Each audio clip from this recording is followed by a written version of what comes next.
Esto es Terapia para Llevar, conversaciones que curan con Paola Van. Y te doy la bienvenida a este episodio en el que vamos a hablar del amor en los tiempos de la inteligencia artificial.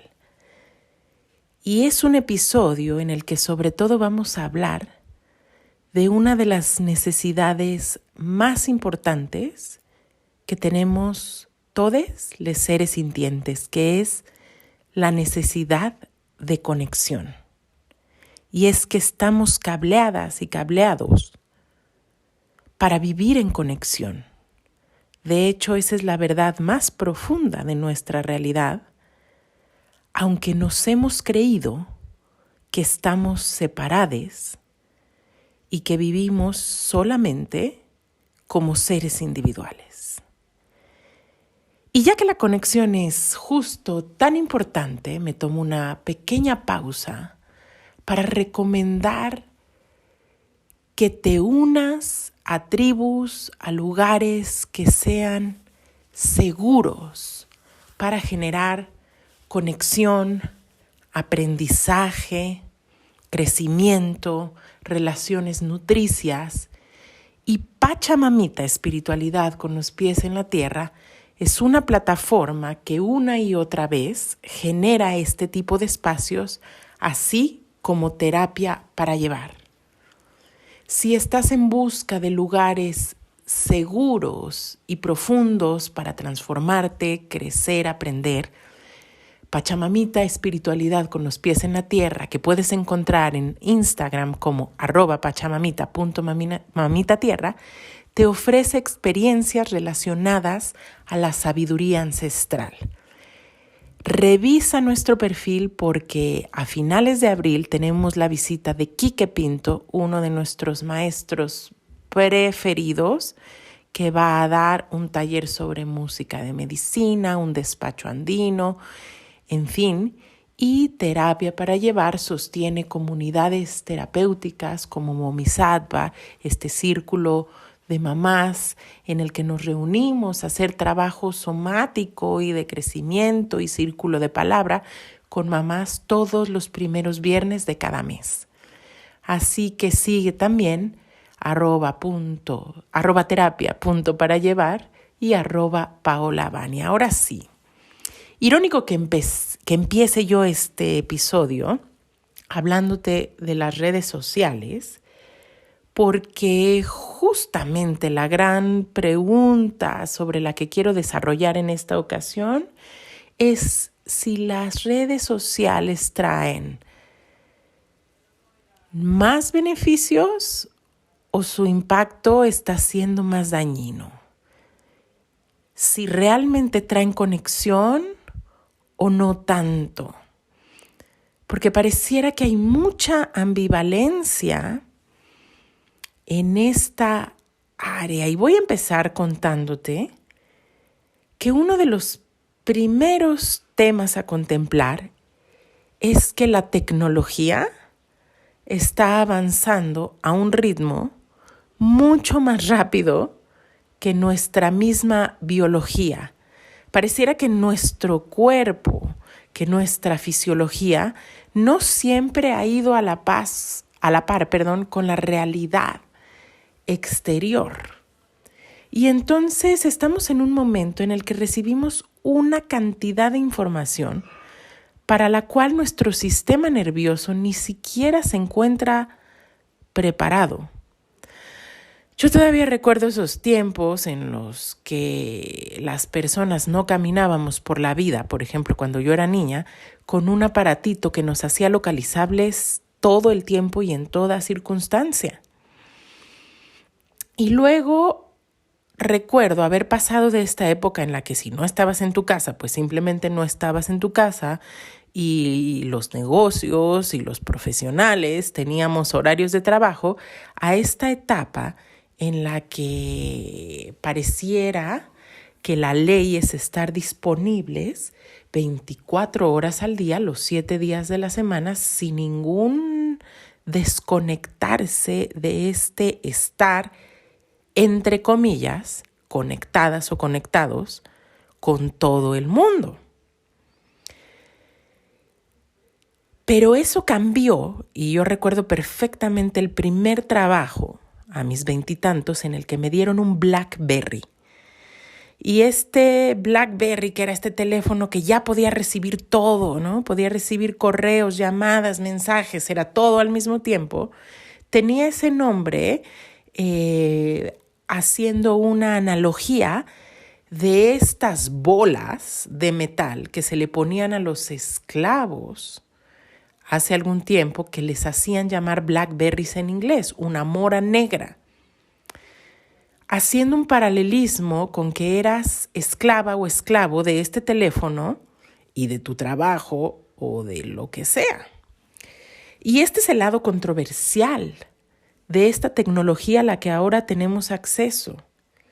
Piensa simplemente que antes, por supuesto, no tenías el beneficio de reencontrar a tus compañeras y a tus compañeros de la primaria o tener videollamadas. Por ejemplo, a mí me encanta, los abuelos de mi hija viven en Estados Unidos y claro que gracias a esta tecnología ella puede hablar con ellos cada tanto y estar en contacto y seguir presentes. Y por supuesto que esto es una ventaja. Pero por otra parte, la tecnología es bastante peligrosa porque nos da una serie de pseudo experiencias de conexión y pseudo experiencias emocionales que son peligrosas en muchos sentidos, no solo por la desconexión que generan, sino por su impacto en las relaciones, por los patrones adictivos que pueden despertar y, en fin, varias cosas que quiero mencionarte el día de hoy.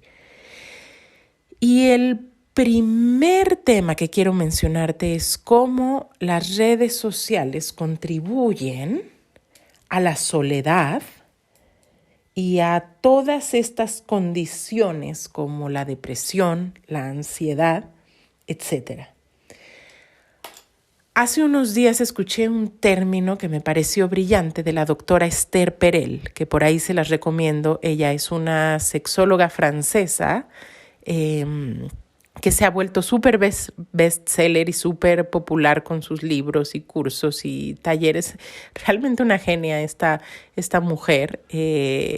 Y hablaba del término IA o AI, ¿no? En inglés es como yo la escuché, pero IA como inteligencia artificial, y ella decía, más bien lo que está surgiendo y lo que significa IA no solo es inteligencia artificial, sino intimidad artificial.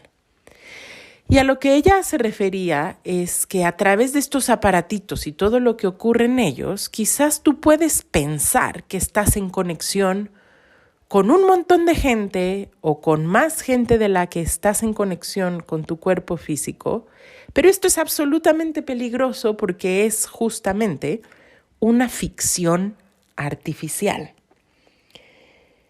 Resulta que las relaciones virtuales tienen una naturaleza totalmente distinta que las relaciones reales.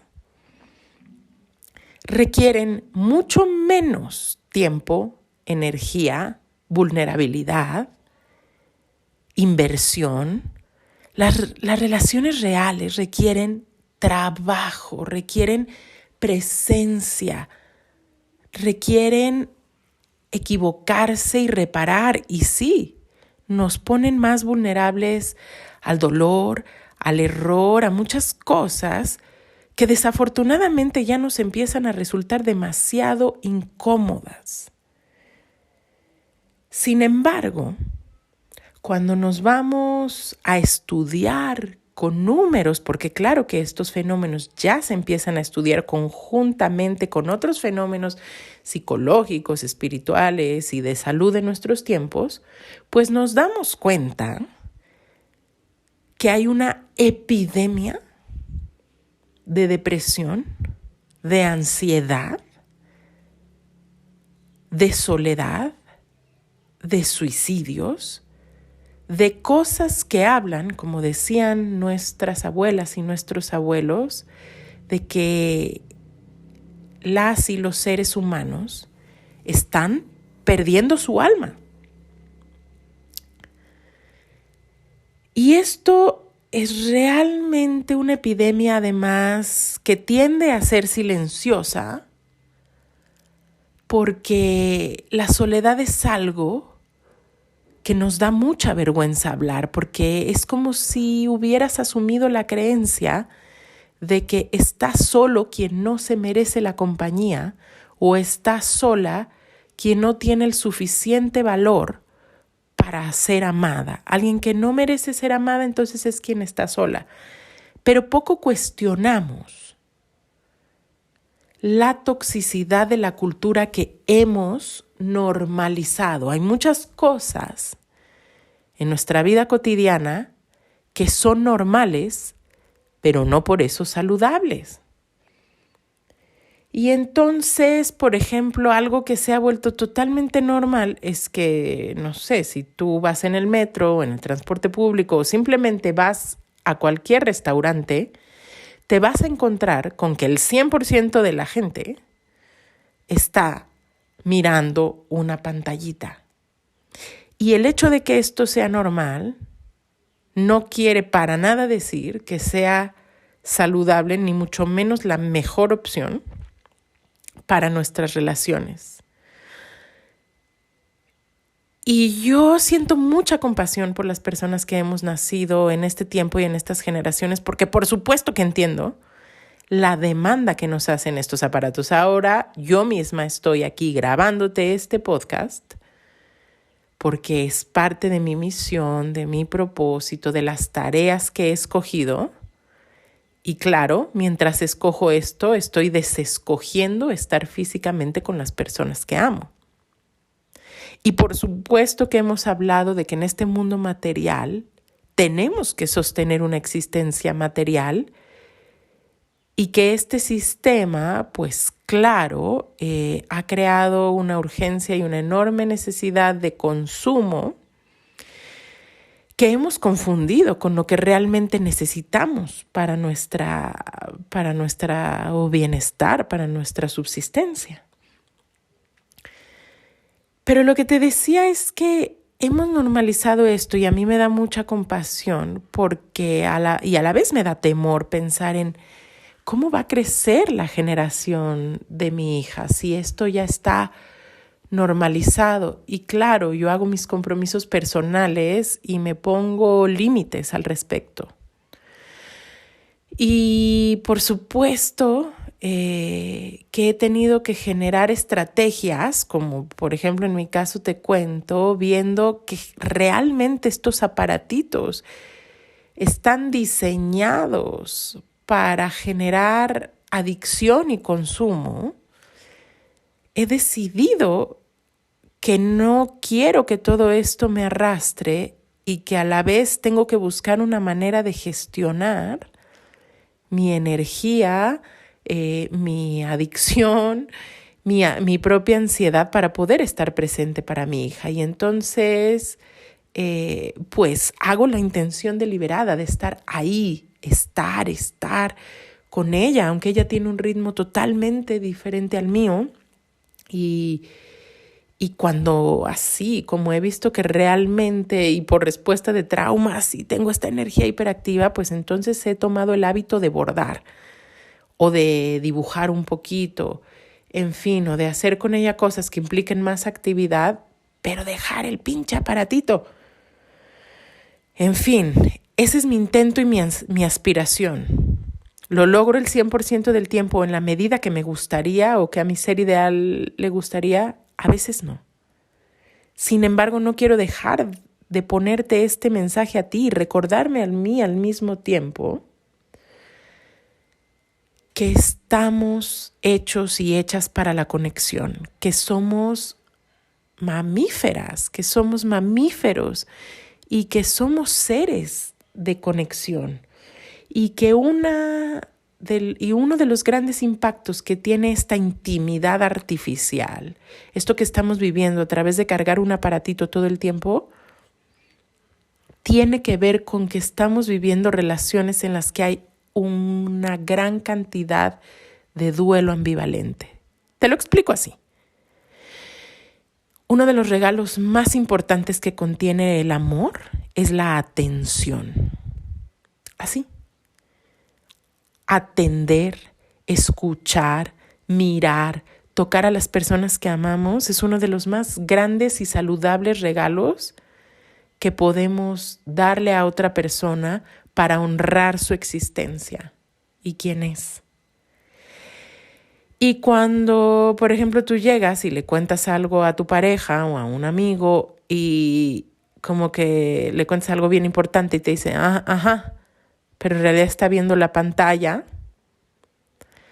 pues ahí se produce un fenómeno, y de nuevo esto ya está siendo estudiado, en el que esto empieza a ser causa de ansiedad, de depresión, pero además un estado muy desconcertante, un duelo que es ambiguo, ambivalente, que no se puede entender, porque la persona está ahí físicamente, pero no está ahí con su atención. Entonces, la mente no acaba de entender si estás o no estás, y no puedo elaborar mi duelo y no puedo acabar de enojarme contigo, pero sí estoy molesta o molesto, etc.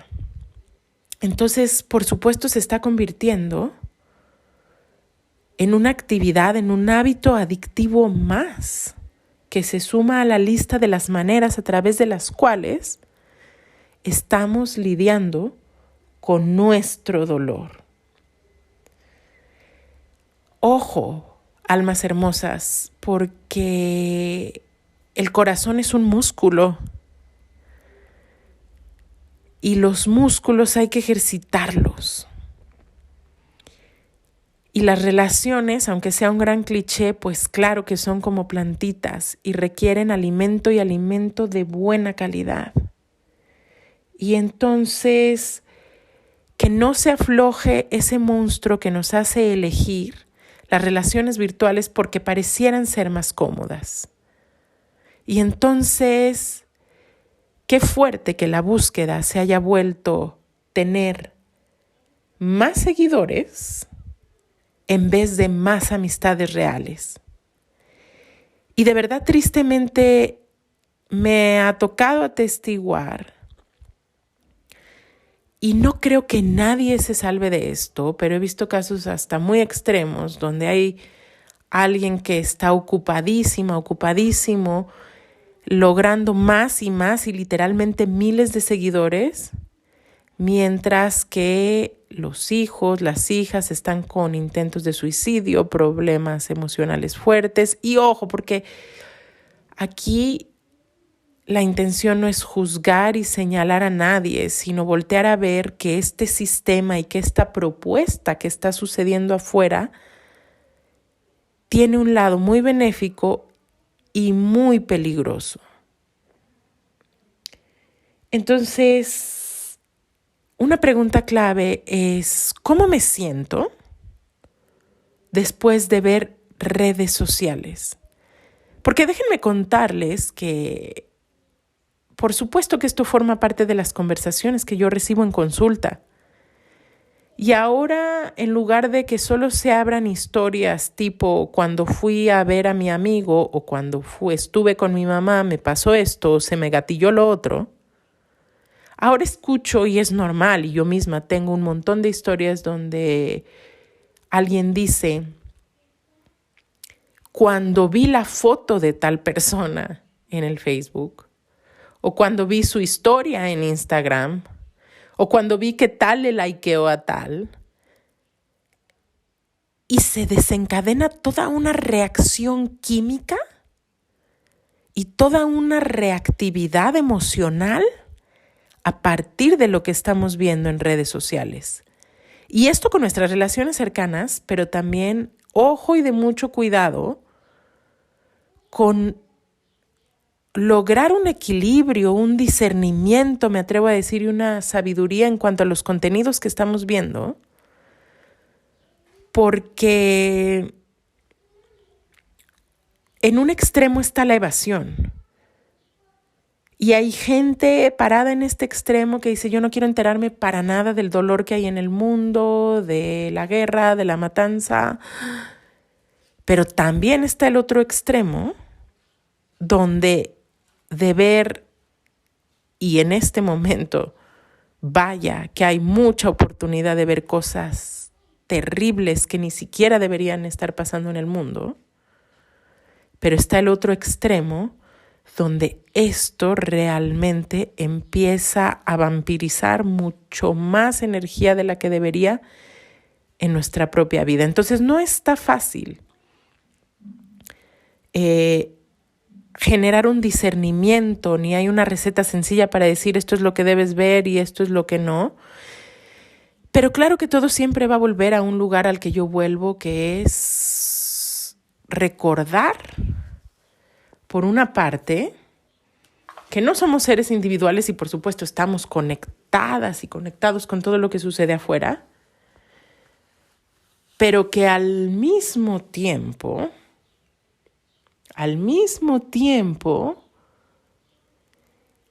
es necesario alimentar al ser verdadero y recordar profundamente quiénes somos.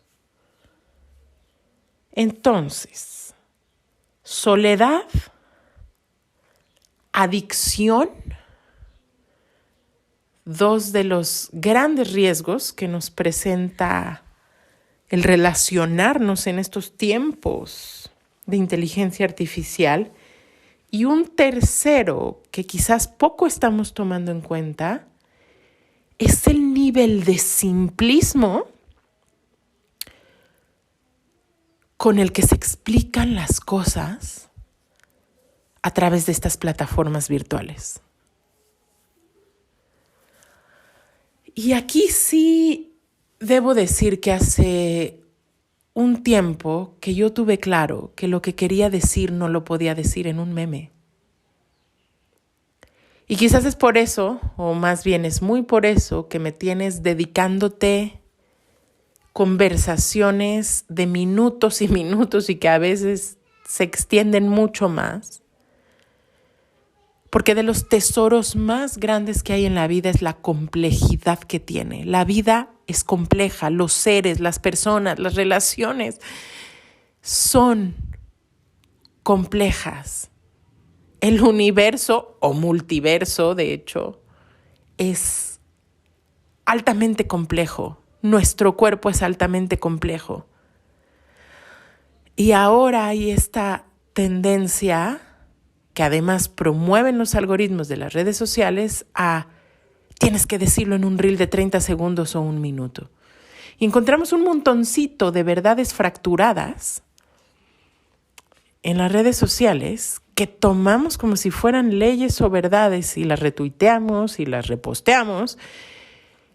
Y ojo, es que yo también he encontrado algunos contenidos y trato de compartir los que son útiles, que son fructíferos, pero uno de los grandes problemas con los memes, con las frasecitas, con los reelcitos, es que sacan de contexto o no presentan el contexto y la complejidad de muchas cosas. Te pongo un ejemplo.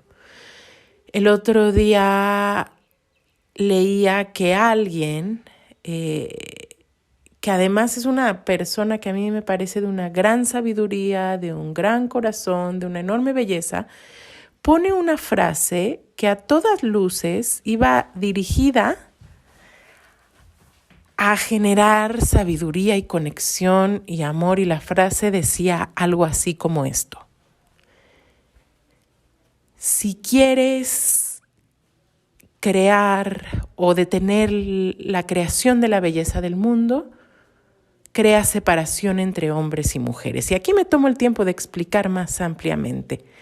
Si tú tomas esta frase fuera de contexto, y he visto un montón de frases así en redes sociales con este y con otros temas, ahora solo voy a poner este ejemplo porque lo tengo fresco, podrías creer que esto es un ataque al feminismo. Y si nos vamos más reduccionistas y simplistas, es una crítica, no sé, por ejemplo, cuando ponen memes de, ay, sí, las mujeres ya tan empoderadas, es una crítica simplista Y esa no era la intención, pero se convierte en una crítica simplista a un movimiento que ha surgido de una complejidad y de una cantidad colectiva de dolor como es el feminismo. Por supuesto que si tú pones en contexto esta frase y cuando yo cuestioné lo que este meme decía, ella me decía, no, es que viene de una sabiduría, de una abuela y quiero explicarte más y tal. Y yo digo, sí, pero es que justo ese es el problema del simplismo al que nos prestamos en las redes sociales, pues mucha gente lo va a entender como le venga la gana entenderlo. Entonces justo eso, las redes sociales a veces no nos permiten explicar todo el iceberg que hay debajo de una puntita de información que se suelta a la ligera y que nos vamos influenciando unos a otros, generando un sueño colectivo. Y por supuesto, a ver, si se los explico, claro que yo creo que el camino, si me pongo justamente muy simplista, siempre va a ser el amor. Siempre queremos llegar al amor, siempre queremos lograr la reconciliación, siempre está el principio de la unidad y la pertenencia dentro de todo. Pero antes de eso y en este mundo material está la complejidad en la que, por ejemplo, movimientos como el feminismo, claro, no surge nada más de un deporte de odiar a los hombres. Eso ni es cierto. Es una de las grandes mitologías, pero sí, es una de las grandes ficciones que se ha generado el feminismo. El feminismo no tiene nada que ver con odiar a los hombres. Lo que critica es un sistema económico, político y social que además está relacionado con cuestiones de clase, con cuestiones de diferencias económicas en el mundo, pero pues a ver, dile eso a la persona que ha vivido trauma y cuyo marido sí la golpeó, y háblale de eso a la mujer al que el político con mucho poder le arrebató arbitrariamente a sus hijos, o a las mujeres que son mutiladas en África, o podría ser una lista inmensa. Y entonces hay un nivel de reduccionismo y simpleza en las redes sociales que a mí me preocupa. Y es por eso, almas hermosas, que me tomo el tiempo de hacer 28 minutos para explicar esto. Y podríamos hablar mucho más. Y por eso hay cursos en terapia para llevar. Y no que yo tenga la verdad última, pero creo que la complejidad merece que algunos de nosotros nos tomemos el tiempo de ir más profundo. Te dejo esta información esperando que sea mucha utilidad para ti y todas tus relaciones. Y te la dejo por todas mis relaciones.